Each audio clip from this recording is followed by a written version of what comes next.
Bonjour à toutes, bonjour à tous, très content de vous retrouver pour parler des Jeux paralympiques 2016 qui se dérouleront, comme vous le savez maintenant, du 7 au 18 septembre prochain et nous serons du côté, bien évidemment, de Rio.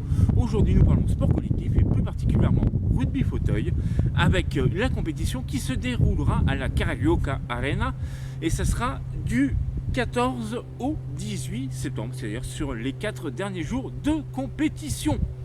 Le rugby fauteuil, qu'est-ce que c'est? Ce sont deux équipes de 4 joueurs qui s'affrontent sur un terrain de 28 mètres de long sur 15 mètres de large, pour vous situer à peu près de la longueur et de la largeur d'un terrain de basket. Deux plots désignent une zone d'en-but qui est large de 8 mètres. Le but du jeu, bien évidemment, étant de porter la balle et de lui faire franchir entièrement cette ligne dans l'en-but adverse pour marquer un point. Les parties se déroulent en 4 quarts-temps de 8 minutes, entrecoupées de 2 minutes, sauf pour la mi-temps, laquelle prend 5 minutes pour que les équipes puissent élaborer de nouvelles tactiques.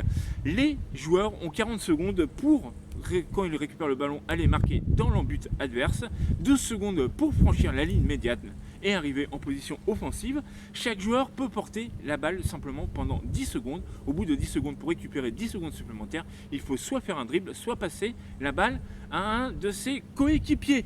À Londres, c'est l'Australie qui l'avait emporté devant le Canada, les États-Unis prenant la médaille de bronze, le Japon la 4e place. Cet été, donc, 2 groupes ont été constitués. Dans le groupe de la France, nous retrouverons les États-Unis, le Japon et la Suède. Dans le groupe de l'Australie, il y aura le Canada, la Grande-Bretagne et donc le pays organisateur, le Brésil. Les grands favoris, bien évidemment, comme d'habitude, seront les Australiens qui sont, en plus d'être champions paralympiques en titre, sont également champions du monde en titre. À la lutte avec les deux Nord-Américains, les États-Unis et le Canada, et le Japon, comme d'habitude, pour venir jouer les troubles fêtes. L'équipe de France pour ces 3 matchs de poule sera donc opposée aux États-Unis. Ça sera le 14 septembre à 17h45 et je parle en heure française.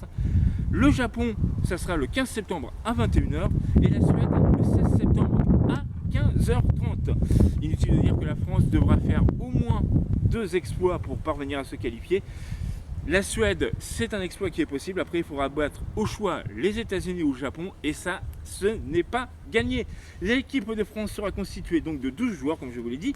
Ce sera Alexandre Bento Anastasio du club de Montferrand, Adrien Chelmin également de Montferrand, Christophe Coron de Bourgoin-Jallieu, de Toulousain Jonathan Hiverna et Rodolphe Jarlan, Corotin Le Guen des Black Chairs de Nuit-Saint-Georges, Sébastien L'Huissier des Mambas de Carquefou, Cédric Nanquin du CS3A Paris, Pablo Neumann, un autre Toulousain, Nicolas Rioux, un autre membre des Mambas de Carquefou, Christophe Sadegui de Toulouse et enfin le capitaine Riyad Salem, que l'on ne présente plus, du CS3A Paris.